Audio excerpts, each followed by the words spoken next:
Asma Allah Al-Bathin sering diterjemahkan sebagai yang maha tersembunyi. Namun dalam pandangan tasawuf, kata tersembunyi di sini tidak pernah dipahami sebagai jauh, gelap, atau tidak terjangkau. Justru sebaliknya, Al-Bathin menunjuk pada kedekatan yang begitu halus, begitu intim, sehingga tidak tertangkap oleh panca indera dan tidak terbingkai oleh konsep rasional yang kaku. Para guru ruhani kerap mengingatkan bahwa yang tersembunyi bukanlah Allahnya, melainkan kesadaran kita yang tertutup oleh hiruk-pikuk lahiriah.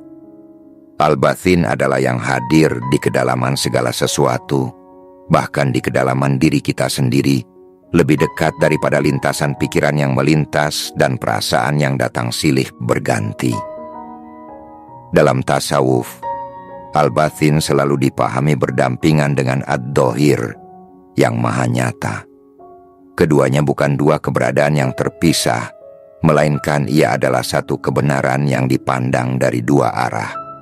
Segala yang tampak di alam semesta ini, dari gerak bintang hingga denyut nadi manusia, adalah tajalli, penampakan dari yang maha nyata. Namun makna, daya hidup, dan rahasia di balik penampakan itu bersumber dari Al-Bathin. Maka para sufi sering mengatakan bahwa alam ini seperti tubuh, sementara Al-Bathin adalah ruhnya. Tubuh bisa dilihat, diukur, dan diberi nama, tetapi ruh hanya bisa dikenali melalui kehadirannya, melalui kehidupan yang mengalir di dalamnya. Ketika seorang salik merenungi Al-Bathin, ia sedang diajak untuk mengalihkan pusat perhatiannya dari sekadar bentuk menuju makna, dari kulit menuju inti. Ini bukan ajakan untuk menolak dunia lahir, melainkan untuk menembusnya. Tasawuf tidak mengajarkan pelarian, melainkan pendalaman. Dalam keseharian, seseorang bisa bekerja, berbicara, dan berinteraksi seperti biasa.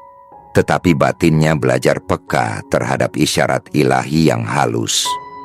Di balik setiap peristiwa, ada pesan.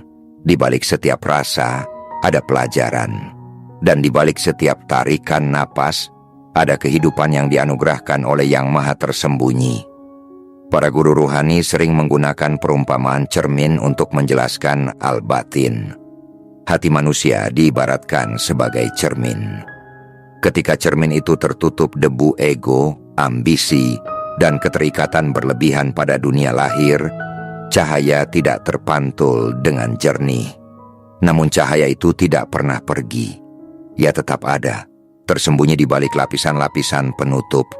Al-Bathin adalah cahaya itu sendiri, yang tidak pernah padam, tidak pernah berkurang, hanya menunggu hati dibersihkan agar mampu mengenalinya. Proses pembersihan inilah yang dalam tasawuf disebut tazkiyatun nafs, penyucian jiwa, sebuah perjalanan yang lembut namun menuntut kejujuran mendalam.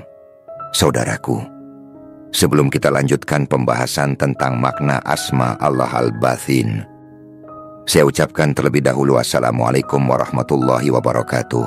Selamat datang yang ingin menjadi hamba Allah yang kamil mukamil, serta menjadi hamba Allah yang sebenar-benarnya. Oleh karena itu, saudaraku, teruslah menyimak pembahasan ini sampai akhir, karena apa yang akan kita bahas setelah ini adalah sebuah ilmu yang sangat agung kedudukannya dalam perjalanan kita menuju Allah. Dan jangan lupa, saudaraku, dukunglah channel ini dengan cara yang sangat sederhana, yakni dengan menekan tombol suka, berlangganan, dan subscribe, agar kita semua tidak ketinggalan pembahasan-pembahasan yang bisa menambah keimanan kita serta kekuatan kita dalam perjalanan menuju Allah Subhanahu wa Ta'ala. Baik saudaraku, sekarang mari kita lanjutkan. Ketahuilah saudaraku, bahwa makna Al-Bathin juga mengajarkan kerendahan hati, kesadaran bahwa pengetahuan manusia selalu terbatas.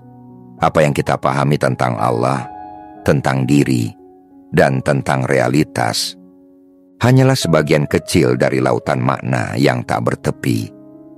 Karena itu, para sufi berhati-hati dalam berbicara. lebih memilih isyarat daripada definisi kaku. Mereka tahu bahwa al-bathin tidak bisa diperas menjadi rumus atau slogan. Ia hanya bisa didekati melalui pengalaman batin, melalui keheningan, zikir, dan kehadiran penuh. Dalam keheningan itulah sesuatu yang lembut mulai terasa, bukan sebagai suara yang terdengar jelas, melainkan sebagai ketenangan yang mengendap perlahan. Dalam kehidupan sehari-hari, penghayatan terhadap al-bathin membentuk sikap batin yang teduh. Seseorang tidak mudah terpukau oleh penilaian lahiriah, baik pujian maupun celaan, karena ia belajar melihat lapisan terdalam dari segala sesuatu. Ia menyadari bahwa banyak realitas bekerja secara sunyi, niat yang tersembunyi, doa yang tak terdengar, dan rahmat yang datang tanpa diumumkan. Kesadaran ini menumbuhkan empati, karena kita paham bahwa setiap manusia menyimpan pergulatan batin yang tidak selalu tampak di permukaan. Dengan demikian, al-batin bukan hanya konsep teologis, tetapi juga fondasi etika spiritual yang halus dan mendalam. Para sufi juga menegaskan bahwa mengenal al-batin tidak bisa dilepaskan dari perjalanan mengenal diri. Siapa yang mengenal dirinya, mengenal Tuhannya, bukan sebagai klaim intelektual, melainkan sebagai pengalaman eksistensial. Diri manusia memiliki lapisan-lapisan, jasad, pikiran, emosi, hingga pusat kesadaran terdalam. Pada setiap lapisan, al-bathin hadir dengan cara yang berbeda. Ia hadir sebagai kehidupan di tubuh, sebagai kejernihan di akal, sebagai kelembutan di rasa, dan sebagai keheningan di pusat kesadaran. Semakin seseorang menyelami lapisan-lapisan ini dengan bimbingan adab dan kesungguhan, semakin ia menyadari bahwa yang ia cari sejak awal sebenarnya tidak pernah jauh, hanya tersembunyi oleh kebiasaan melihat keluar semata. Dalam tradisi tasawuf, zikir sering dipahami sebagai jembatan menuju pengenalan al-bathin. Zikir bukan sekadar pengulangan lafaz, melainkan latihan menghadirkan kesadaran. Setiap pengucapan namanya adalah upaya menyingkirkan lapisan kelalaian, sedikit demi sedikit. Ketika zikir meresap ke dalam batin, seseorang mulai merasakan bahwa kehadiran ilahi tidak selalu datang dalam bentuk pengalaman luar biasa. Kadang ia hadir sebagai kesabaran yang tiba-tiba menguat, sebagai keikhlasan yang muncul tanpa paksaan, atau sebagai penerimaan yang lembut terhadap takdir yang sebelumnya terasa berat. Di titik ini, al-bathin dikenali bukan sebagai sesuatu yang asing, melainkan sebagai kedalaman yang selama ini menopang hidup. Dan dari sini pembahasan tentang bagaimana kedalaman ini terus menyingkapkan dirinya dalam berbagai keadaan batin. Manusia mulai terbentang, membawa kita pada pemahaman yang semakin halus tentang hubungan antara rahasia ilahi dan perjalanan ruhani yang terus berlangsung. Pada tahap ini, tasawuf membawa kita pada satu kesadaran penting, bahwa al-bathin bukan sekadar sifat Allah yang dipahami, melainkan ia adalah sifat yang dialami melalui perubahan cara hadir di dalam hidup. Para guru rohani menekankan bahwa pengalaman batin tidak selalu bersifat spektakuler atau penuh rasa ekstase. Justru, kehadiran al-batin sering terasa paling kuat ketika seseorang belajar tinggal dengan tenang di dalam keseharian yang biasa. Saat bekerja tanpa tergesa, saat mendengar orang lain dengan sungguh-sungguh, saat menerima keterbatasan diri tanpa menyalahkan keadaan, di sanalah kedalaman bekerja secara diam-diam. Al-batin menyingkapkan diri sebagai kebijaksanaan yang tidak banyak bicara, tetapi menuntun langkah dengan pasti. Dalam laku tasawuf, ada pemahaman bahwa batin manusia adalah medan perjumpaan antara cahaya dan hijab. Hijab bukan selalu dosa besar atau kesalahan mencolok, tetapi bisa berupa rasa merasa sudah tahu, merasa sudah sampai, atau merasa diri lebih baik secara spiritual. Semua ini adalah lapisan halus yang menutupi kehadiran al-bathin. Karena itu, para sufi sering mengingatkan bahwa semakin seseorang berjalan di jalan ruhani, semakin ia membutuhkan sikap rendah hati dan kewaspadaan batin. Bukan kewaspadaan yang tegang, melainkan kesadaran lembut bahwa ego sangat piawai menyamar, bahkan dengan pakaian kesalehan. Makna al-batin juga mengajarkan bahwa kebenaran tidak selalu hadir dalam bentuk yang kita harapkan. Kadang ia datang melalui kegagalan, kehilangan, atau kebingungan. Dalam perspektif lahir, keadaan-keadaan ini tampak negatif. Namun dalam pandangan batin, semuanya bisa menjadi pintu. Banyak guru tasawuf menjelaskan bahwa saat struktur lahir runtuh, batin justru punya kesempatan untuk mendengar suara yang lebih dalam. Ketika pegangan-pegangan duniawi goyah, manusia terdorong untuk mencari sandaran yang tidak rapuh. Disinilah al-batin hadir sebagai penopang yang tidak terlihat, tetapi nyata dalam daya tahannya. Kesadaran terhadap al-batin juga mengubah cara seseorang memandang doa. Doa tidak lagi sekadar permintaan verbal yang diarahkan ke langit yang jauh, tetapi menjadi dialog batin yang intim. Bahkan dalam diam, doa tetap berlangsung. Rasa rindu, harap, dan pasrah itu sendiri adalah bahasa batin yang dipahami oleh Yang Maha Tersembunyi. Para sufi sering mengatakan bahwa sebelum lidah berdoa, batin telah lebih dahulu berseru. Dan seringkali, jawaban Allah datang bukan dalam bentuk perubahan keadaan luar, melainkan dalam perubahan cara memandang keadaan tersebut. Hati yang semula gelisah menjadi lapang, pikiran yang semula buntu menemukan arah, dan disitulah jawaban al-batin bekerja tanpa sorotan. Dalam hubungan antar manusia, penghayatan terhadap al-batin menumbuhkan adab yang dalam. Seseorang tidak tergesa menilai, karena ia sadar bahwa apa yang tampak di permukaan hanyalah sebagian kecil dari kisah seseorang. Setiap manusia membawa sejarah batin yang panjang, luka yang tak selalu terucap, dan harapan yang disimpan rapat. Kesadaran ini melatih pandangan kasih, bukan sebagai konsep moral semata, tetapi sebagai respons alami dari batin yang telah disentuh oleh kedalaman. Dalam pandangan ini, berbuat baik tidak lagi dipahami sebagai pencitraan lahir, melainkan sebagai pancaran dari hubungan batin dengan Yang Maha Batin. Para guru ruhani juga menekankan bahwa jalan menuju pengenalan al-batin bersifat bertahap dan personal. Tidak ada peta tunggal yang bisa dipaksakan kepada semua orang. Ada yang dibukakan melalui zikir panjang, ada yang melalui pelayanan kepada sesama, ada yang melalui kesunyian, dan ada pula yang melalui pergulatan hidup yang berat. Semua jalan ini sah, sejauh dijalani dengan kejujuran dan adab. Al-batin tidak terikat oleh metode, karena ia hadir di balik semua metode. Metode hanyalah alat untuk melunakkan batin, bukan tujuan itu sendiri.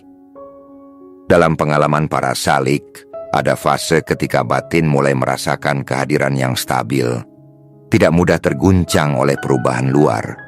Namun para guru mengingatkan agar fase ini tidak disalahpahami sebagai kepemilikan spiritual.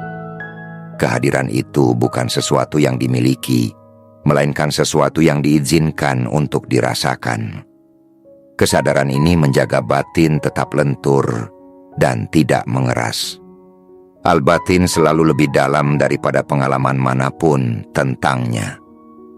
Setiap kali seseorang merasa telah memahami, disitulah ia justru diajak untuk melangkah lebih dalam lagi, meninggalkan pemahaman lama menuju keluasan baru yang belum bernama.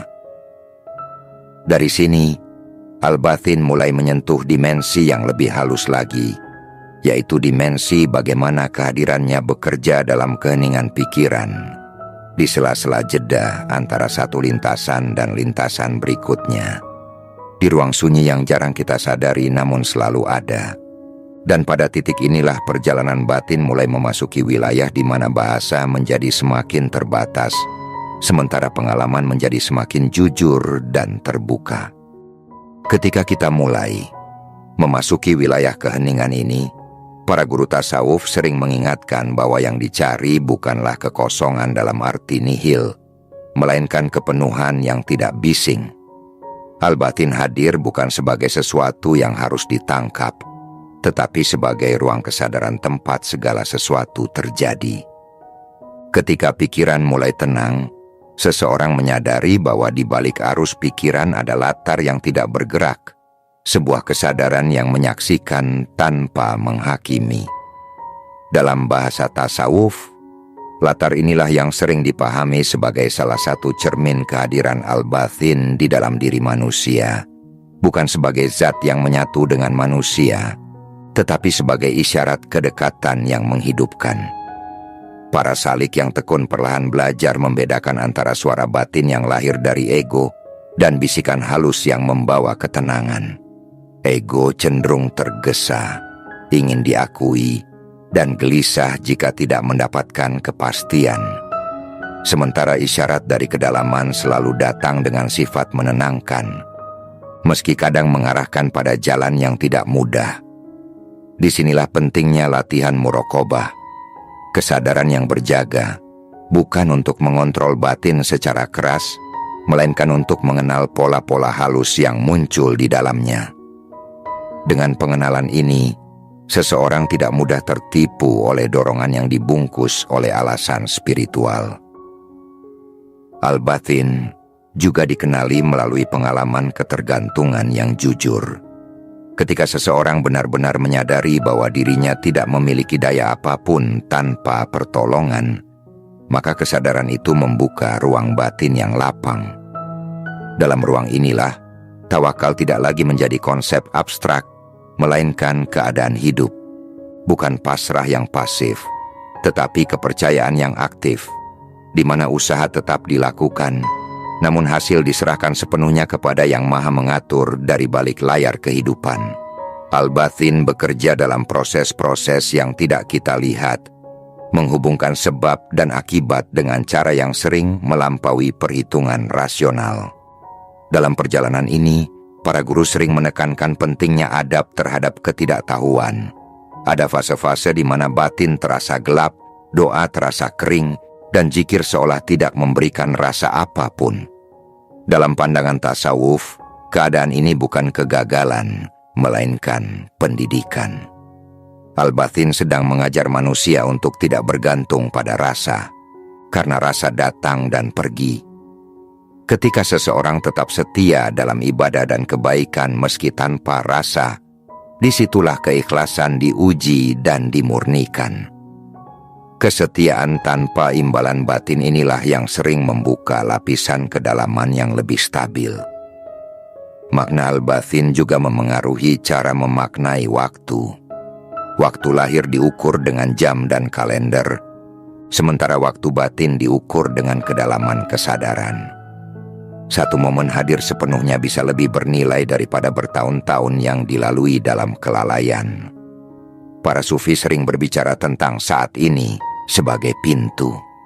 Di saat inilah al-batin paling mudah dikenali, karena ia tidak berada di masa lalu atau masa depan, melainkan hadir dalam kesadaran yang utuh terhadap apa yang sedang berlangsung.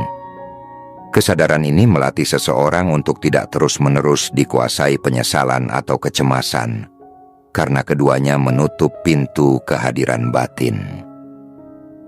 Dalam hubungan antara guru dan murid, al-batin juga memainkan peran penting. Kehadiran seorang guru ruhani tidak semata-mata dinilai dari ucapan atau ilmunya, tetapi dari keadaan batin yang dipancarkannya. Banyak pelajaran yang tidak disampaikan lewat kata-kata, melainkan lewat kebersamaan, teladan, dan keheningan yang syarat makna. Di sini, murid belajar bahwa hakikat pengajaran bukan sekadar transfer informasi, melainkan penularan keadaan batin, Al-batin bekerja melalui hubungan ini secara sunyi, membentuk jiwa tanpa banyak pernyataan eksplisit. Semakin jauh perjalanan ini berlangsung, semakin jelas bahwa pencarian al-batin bukanlah upaya menambahkan sesuatu ke dalam diri, melainkan melepaskan lapisan-lapisan yang menutupi. Setiap pelepasan menghadirkan rasa ringan sekaligus keterbukaan baru. Namun pelepasan ini tidak pernah final. Setiap kali satu lapisan tersingkap, lapisan lain yang lebih halus menunggu untuk dikenali. Proses ini menjaga salik tetap rendah hati dan terus belajar. Karena kedalaman ilahi tidak pernah habis untuk dijelajahi.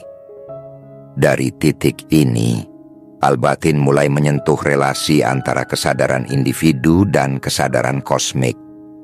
Bagaimana batin manusia yang disucikan menjadi tempat pantulan rahasia ilahi, dan bagaimana kehidupan sehari-hari dengan segala kerumitannya justru menjadi ladang utama bagi penyingkapan makna-makna terdalam tersebut, sebuah ladang yang terus terbuka tanpa perlu disimpulkan, karena setiap langkah di dalamnya adalah bagian dari penyingkapan yang sedang berlangsung. Pada tahap ini, al-batin menemukan kematangannya bukan sebagai pengetahuan yang selesai, melainkan sebagai cara berada di hadapan hidup. Setelah menempuh berbagai lapisan pemahaman batin, seseorang perlahan menyadari bahwa kedalaman ilahi tidak pernah menuntut manusia untuk menjadi sosok lain, melainkan mengajak manusia hadir sepenuhnya sebagai dirinya yang jujur. Al-batin tidak menunggu manusia mencapai kesempurnaan lahir atau batin, tetapi menyambut setiap langkah kecil menuju kejujuran, kesadaran, dan penyerahan diri.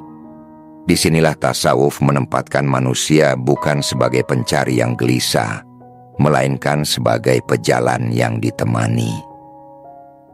Kesadaran akan al-batin menata ulang cara manusia memandang dirinya sendiri. Diri tidak lagi dipahami semata sebagai identitas sosial, kumpulan peran, atau citra yang dipertahankan, melainkan sebagai amanah kesadaran. Batin menjadi ruang dialog yang hidup, tempat manusia belajar mendengar sebelum berbicara, memahami sebelum bereaksi, dan menerima sebelum menuntut. Dalam ruang batin yang terjaga ini, seseorang belajar membedakan antara kebutuhan sejati dan keinginan yang lahir dari kekosongan. Al-batin hadir sebagai penuntun yang lembut, tidak memaksa, tetapi konsisten mengarahkan pada keseimbangan. Dalam hubungan dengan amal, penghayatan terhadap al-batin mengajarkan bahwa kualitas lebih utama daripada kuantitas. Amal tidak dinilai dari seberapa besar ia terlihat, melainkan dari seberapa jujur ia dijalani. Bahkan diam yang penuh kesadaran bisa lebih bernilai daripada tindakan besar yang kehilangan ruhnya. Kesadaran ini membebaskan manusia dari perlombaan lahiriah dan mengembalikannya pada inti ibadah, yaitu kehadiran hati. Di hadapan al-batin, tidak ada yang kecil jika dilakukan dengan niat yang lurus, dan tidak ada yang besar jika kosong dari keikhlasan. Pandangan terhadap dunia pun berubah. Dunia tidak lagi diposisikan sebagai lawan dari spiritualitas, tetapi sebagai ladang pengenalannya. Setiap interaksi, pekerjaan, dan tanggung jawab menjadi arena latihan batin. Kesulitan tidak selalu dipahami sebagai hukuman, dan kenikmatan tidak selalu dianggap sebagai tanda kedekatan. Keduanya diperlakukan sebagai titipan yang menguji kualitas kesadaran. Dalam cara pandang ini, al-batin dikenal sebagai yang maha mendidik, yang menyampaikan pelajarannya melalui berbagai bentuk sesuai dengan kesiapan jiwa masing-masing. Pada akhirnya, mengenal al-batin menumbuhkan sikap hidup yang tenang namun waspada, rendah hati namun teguh. Seseorang tidak lagi sibuk mencari pembenaran atas dirinya, karena ia telah menemukan sandaran yang lebih dalam daripada penilaian manusia.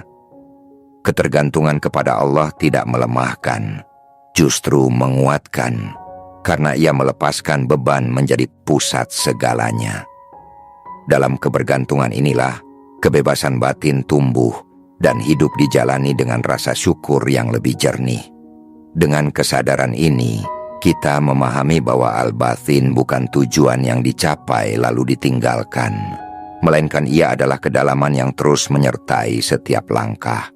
Ia hadir dalam diam dan gerak, dalam tahu dan tidak tahu, dalam yakin dan ragu.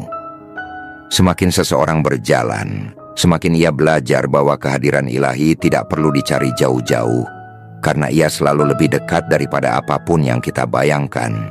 Dan dari kedekatan inilah hidup menemukan maknanya yang paling jujur. Sebagai penutup, marilah kita hadirkan doa dengan penuh kerendahan hati. Ya Allah, ya Batin, Engkau yang maha dekat dalam kedalaman yang tak terjangkau oleh pandangan. Lembutkanlah batin kami agar mampu mengenali isyarat-Mu. Bersihkan hati kami dari hijab yang menutupi cahaya-Mu. Luruskan niat kami dalam setiap langkah, dan jadikanlah hidup kami jalan pengabdian yang Engkau ridhoi. Anugerahkan kepada kami kesadaran yang menenangkan, keikhlasan yang memurnikan, dan adab yang menjaga kami dalam setiap keadaan. Jangan Engkau biarkan kami bergantung pada selain-Mu, dan jangan Engkau palingkan hati kami setelah Engkau beri petunjuk. Amin ya Rabbal Alamin. Wassalamualaikum warahmatullahi wabarakatuh.